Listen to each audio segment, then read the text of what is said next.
Also, speaking on supplements, vitamin D is very important for everything. I mean, majority of people, the largest majority of people are deficient in vitamin D or have suboptimal levels of vitamin D. I don't think there's anyone that could not benefit from vitamin D.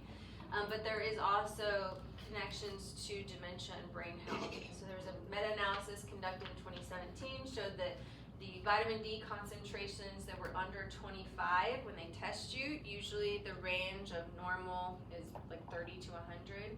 Those that were less than 25 had an increased risk of dementia, especially in adults and in patients who are over the age of 65.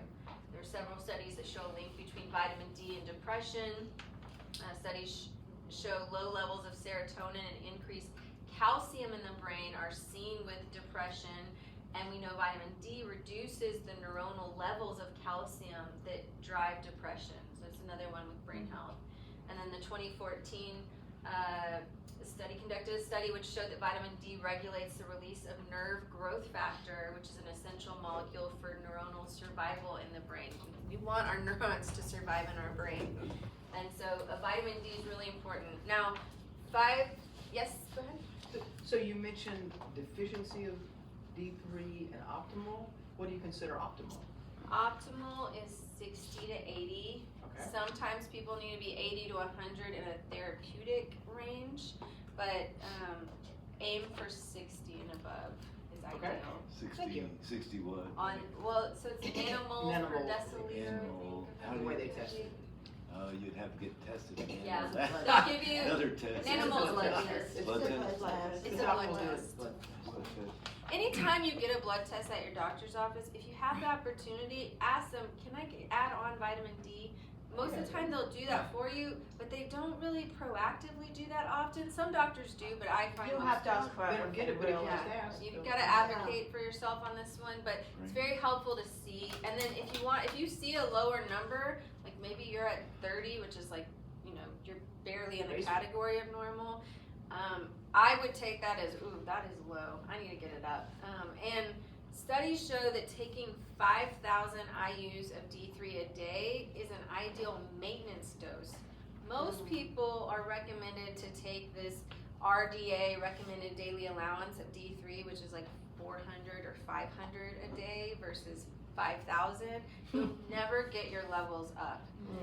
If you really are low and you want to see an increase, you'd want to take at least 10,000 a day for at least 2 months and then go retest and see what your numbers are and see how elevated they are. If you don't want to have to go through the pain of trying to get your doctor to write the script to get another D3 level test or anything like that, you can go to any lab test now. There's one pretty close to us at the Target here off Lakeline. And there's any lab test now. You just walk in, any blood panel or maybe urinalysis you could ever want, you can just go in there and request it, pay for that one test, and that's it. So that's where I typically go get my hormones tested. If I want to do a blood test, I've had my vitamin D level tested there. Vitamin D might be around $100. The panels, if you want to do a full CBC, it's around that same amount. It's not crazy. You're not doing it that often, but just letting you know. If you want to go do a protocol for a few months and then go back and test yourself, you can always just go and do the blood test at any lab test now. Where is it? Lab test, you said? Any lab test now is the name of it. There's any ones lab. all It's over .com. Austin. .com actually, I just found it. Oh, okay. Okay, cool.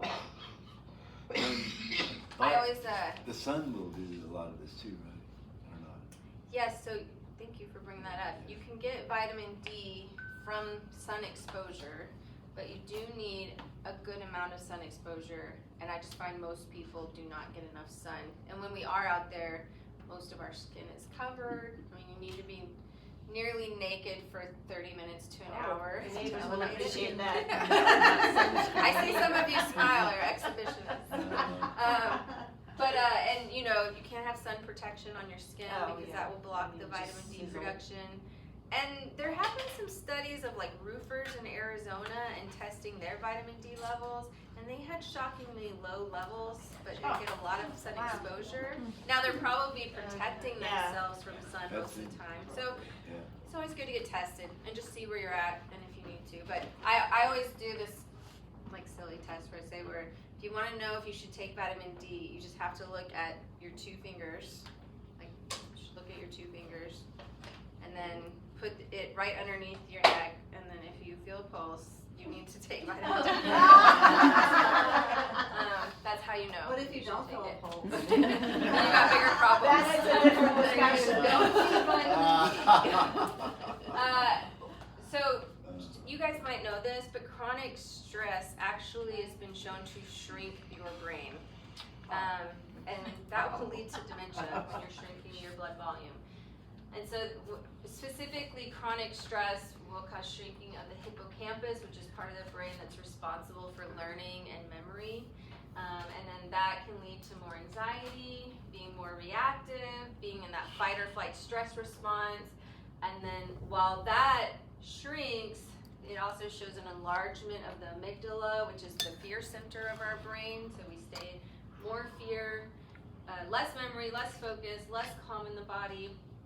You can bounce back and change, but it takes a lot of intention. So if you find that something is particularly giving you high amounts of stress on a regular basis, figure out how worth it is and what steps you can make to create more peace in your life. Get that laptop fixed.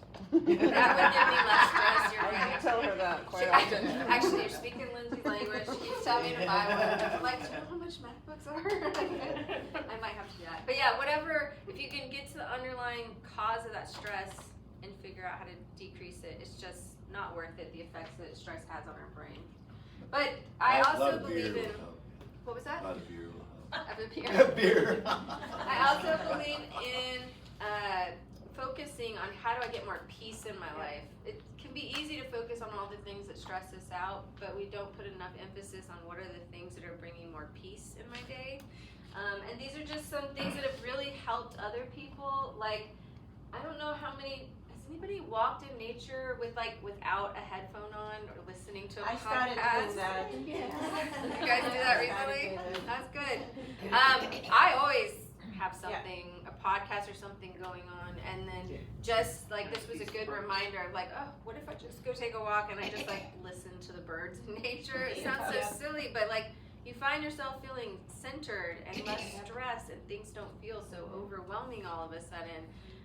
Or mindful eating. This is a new one to me that I just learned. If I had planned more ahead, I wanted to give you all a piece of gum when you came in and have you sit there and chew the gum and notice what you're tasting and count your how many times you're chewing, and just that little thing. If you practice this when you sit down and have your dinner or have your lunch, you'll notice a calming effect in your body.